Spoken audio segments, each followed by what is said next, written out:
ये आकाशवाणी रायपुर है। प्रादेशिक समाचार बुलेटिन के साथ मैं शशिकांत यादव।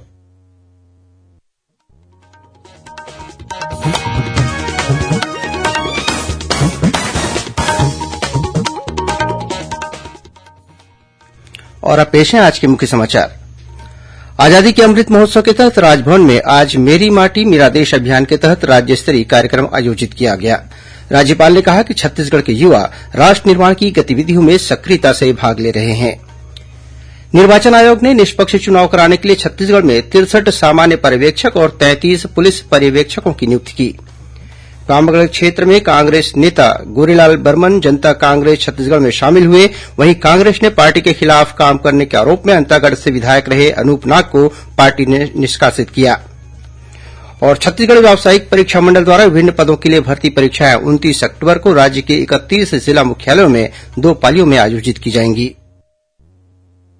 अब समाचार विस्तार से। आजादी के अमृत महोत्सव के तहत राजभवन में आज मेरी माटी मेरा देश अभियान के तहत राज्य स्तरीय कार्यक्रम का आयोजन किया गया। कार्यक्रम के मुख्य अतिथि राज्यपाल विश्वभूषण हरिचंदन थे। इस अवसर पर राज्यपाल ने कहा कि मेरी माटी मेरा देश अभियान का सूत्रवाक्य मिट्टी को नमन वीरों का वंदन छत्तीसगढ़ के लिए विशेष है। उन्होंने कहा कि हमारे राज्य के युवा राष्ट्र निर्माण की गतिविधियों में सक्रियता से भाग ले रहे हैं। छत्तीसगढ़ के युवाओं ने मातृभूमि को दुश्मनों से बचाने का रास्ता चुना है और अधिक से अधिक संख्या में सीआरपीएफ, भारतीय सेना और अन्य सशस्त्र बलों में शामिल हो रहे हैं। श्री हरिचंदन ने कहा कि मेरी माटी मेरा देश अभियान में देश के ग्रामीण और शहरी क्षेत्रों में स्थानीय वीर शहीदों के नाम पर 2 लाख से अधिक स्मारक पट्टिकाएं बनाई गई हैं। 2 करोड़ से अधिक पौधे लगाए गए हैं और पर्यावरण में सुधार के लिए पूरे देश में 2 लाख से अधिक अमृत वाटिकाएं बनाई गई हैं। गौरतलब है कि मेरी माटी मेरा देश अभियान के तहत प्रदेश के 146 विकासखंडों के हर कस्बे, गांव, हर घर से शहीदों के सम्मान में मिट्टी और चावल एकत्र किया गया है। छत्तीसगढ़ की पावन मिट्टी से भरे इन अमृत कलशों को नेहरू युवा केंद्र के स्वयंसेवक 30 अक्टूबर को नई दिल्ली ले जाएंगे, जिन्हें नई दिल्ली के कर्तव्य पथ पर अमृत वाटिका निर्माण के लिए उपयोग किया जाएगा।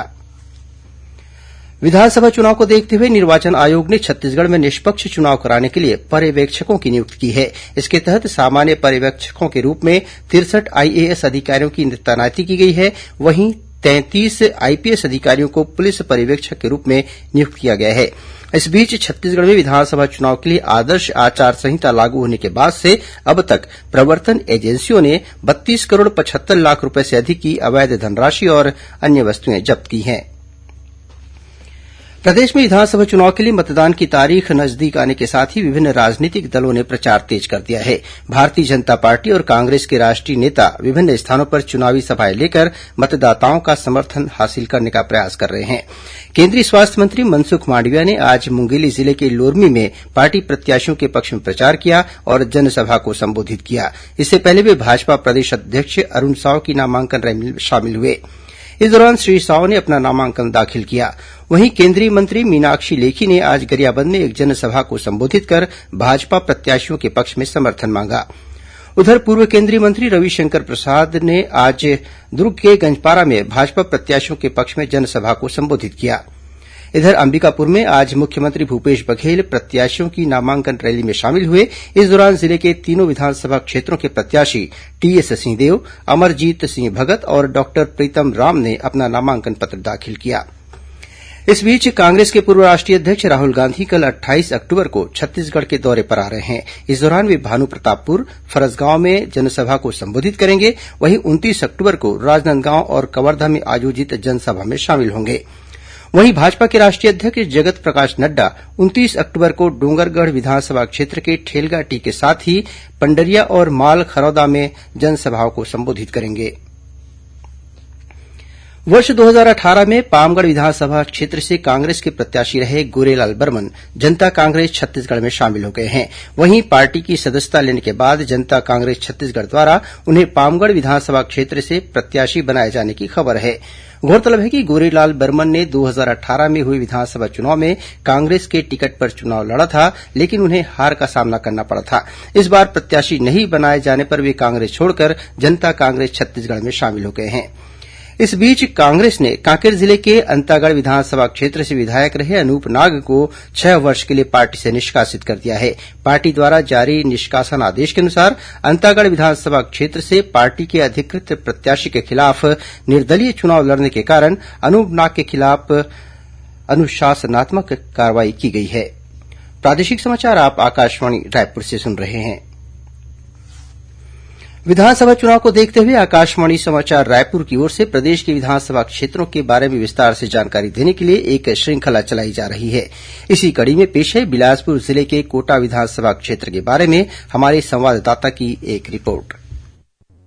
श्रोताओं, बिलासपुर जिले में भी विधानसभा चुनाव की तैयारियां जोर शोर से जारी है। जिले के कोटा विधानसभा क्षेत्र में मतदाताओं की कुल संख्या 2,18,113 है। इनमें से 1,08,446 पुरुष और 1,09,664 महिला मतदाता हैं। वहीं तृतीय लिंग के 3 मतदाता हैं। इस विधानसभा क्षेत्र में 18 से 22 वर्ष आयु वर्ग के ऐसे 6,018 मतदाता हैं जो इस चुनाव में पहली बार वोट देंगे, जबकि जिले में 80 वर्ष या उससे अधिक आयु के 19,934 बुजुर्ग मतदाता हैं। कोटा विधानसभा क्षेत्र में दूसरे चरण के तहत 17 नवंबर को मतदान होगा। मतदान के लिए विधानसभा क्षेत्र में 267 पोलिंग बूथ बनाए गए हैं। इनमें से 10 संगवारी और 5 आदर्श मतदान केंद्र होंगे। वहीं 1 मतदान केंद्रों को दिव्यांग कर्मचारियों द्वारा और 1 मतदान केंद्रों को युवाओं द्वारा संचालित किया जाएगा। वर्तमान में कोटा विधानसभा क्षेत्र से जोगी कांग्रेस पार्टी की डॉक्टर रेणु जोगी विधायक है। पिछले चुनाव में उन्होंने भाजपा पार्टी के अपने निकटतम प्रतिद्वंदी काशीराम साहू को 3,026 मतों से हराकर विजय हासिल की थी। इस बार कांग्रेस ने यहां से अटल श्रीवास्तव को चुनाव मैदान में उतारा है। वहीं भाजपा से प्रबल प्रताप जुदेव चुनाव मैदान में है। आकाशवाणी समाचार के लिए बिलासपुर जिले से मैं रवि शुक्ला। अब सुनिए बलरामपुर जिले के रामानुजगंज विधानसभा क्षेत्र पर केंद्रित हमारे संवाददाता की एक रिपोर्ट। श्रोताओं, बलरामपुर जिले में विधानसभा चुनाव की तैयारियां जोर शोर से जारी है। जिले के रामानुजगंज विधानसभा क्षेत्र में मतदाताओं की कुल संख्या 1,88,650 है, जिसमें पुरुष मतदाता 96,027, वहीं महिला मतदाता 92,027 है। तृतीय लिंग के मतदाता यहाँ 0 हैं। रामानुजगंज विधानसभा क्षेत्र में दूसरे चरण के तहत 17 नवंबर को मतदान होगा। मतदान के लिए विधानसभा क्षेत्र रामानुजगंज के कुल 275 पोलिंग बूथ बनाए गए हैं। इनमें से 7 संगवारी और 3 दिव्यांग पोलिंग बूथ बनाए गए हैं। वर्तमान में रामानुजगंज विधानसभा क्षेत्र से कांग्रेस के विधायक बृहस्पति सिंह हैं। पिछले चुनाव में उन्होंने भाजपा पार्टी से अपने निकटतम प्रतिद्वंदी रामकिशन सिंह को 11,592 वोटों से हराकर विजय हासिल की थी। आकाशवाणी समाचार के लिए बलरामपुर से मैं महफूज आलम।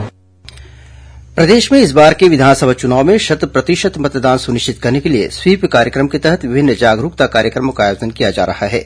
इसी कड़ी में धमतरी जिले के कुरूद स्थित संत गुरु घासीदास शासकीय स्नातकोत्तर महाविद्यालय के विद्यार्थियों ने आकर्षक तरीके से तख्तियों में नारे और स्लोगन तैयार कर लोगों को मतदान करने के लिए प्रेरित किया। वहीं भखारा स्थित छत्तीसगढ़ महतारी महाविद्यालय के विद्यार्थियों ने भी गांव में रैली निकालकर जिला धमतरी वोट सर्वोपरि का नारा लगाया। इसी तरह जिले के सभी आयुर्वेद अस्पतालों में सियान जतन कार्यक्रम के तहत इलाज कराने पहुंचे बुजुर्गों को मतदान की शपथ दिलाई गई। वहीं भिलाई नगर निगम द्वारा मतदाताओं को जागरूक करने के लिए 29 अक्टूबर को वाहनों की रैली निकाली जाएगी। उधर कोरिया जिले के कांटो गांव में पहुंचकर आज जिला प्रशासन की टीम ने यहां रहने वाले मतदाताओं को मतदान के लिए प्रेरित किया। इस मतदान केंद्र में सिर्फ 12 मतदाता हैं। इस बीच शांतिपूर्ण और निष्पक्ष चुनाव कराने के उद्देश्य से नारायणपुर जिले में सुरक्षा बलों ने शहर में फ्लैग मार्च निकाला। इस दौरान जिला पुलिस बल, डीआरजी और बीएसएफ के जवान शहर के बखरूपारा, सोनपुर, कुम्हारपारा, बंगलापारा और शहर के अन्य क्षेत्रों से होकर गुजरे। श्रोताओं, प्रादेशिक समाचार एकांश के समसामयिक विषयों पर आधारित कार्यक्रम बातों बातों में इस बार छत्तीसगढ़ में विधानसभा चुनाव के मद्देनजर चलाए जा रहे मतदाता जागरूकता अभियान पर केंद्रित रहेगा। इसका प्रसारण आकाशवाणी केंद्र रायपुर से कल 28 अक्टूबर को सुबह 10:30 बजे से किया जाएगा। इसे छत्तीसगढ़ स्थित आकाशवाणी के सभी केंद्र रिले करेंगे। छत्तीसगढ़ व्यावसायिक परीक्षा मंडल द्वारा विभिन्न पदों के लिए भर्ती परीक्षाएं 29 अक्टूबर रविवार को राज्य के 31 जिला मुख्यालयों में 2 पालियों में आयोजित की जाएंगी।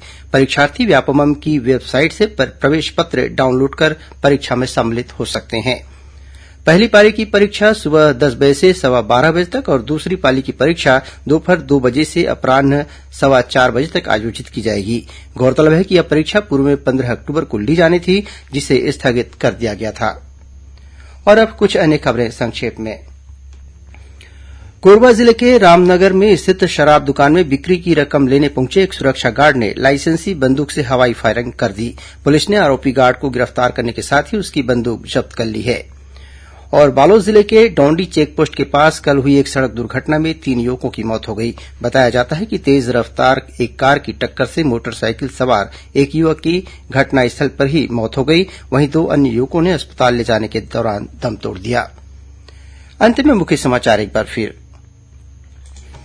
आजादी के अमृत महोत्सव के तहत राजभवन में आज मेरी माटी मेरा देश अभियान के तहत राज्य स्तरीय कार्यक्रम आयोजित किया गया। राज्यपाल ने कहा कि छत्तीसगढ़ के युवा राष्ट्र निर्माण की गतिविधियों में सक्रियता से भाग ले रहे हैं। निर्वाचन आयोग ने निष्पक्ष चुनाव कराने के लिए छत्तीसगढ़ में 63 सामान्य पर्यवेक्षक और 33 पुलिस पर्यवेक्षकों की नियुक्ति की। पामगढ़ क्षेत्र से कांग्रेस के नेता गोरीलाल बर्मन जनता कांग्रेस छत्तीसगढ़ में शामिल हुए। वहीं कांग्रेस ने पार्टी के खिलाफ काम करने के आरोप में अंतागढ़ से विधायक रहे अनूप नाग को पार्टी से निष्कासित किया। और छत्तीसगढ़ व्यावसायिक परीक्षा मंडल द्वारा विभिन्न पदों के लिए भर्ती परीक्षाएं 29 अक्टूबर को राज्य के 31 जिला मुख्यालयों में 2 पालियों में आयोजित की जाएंगी।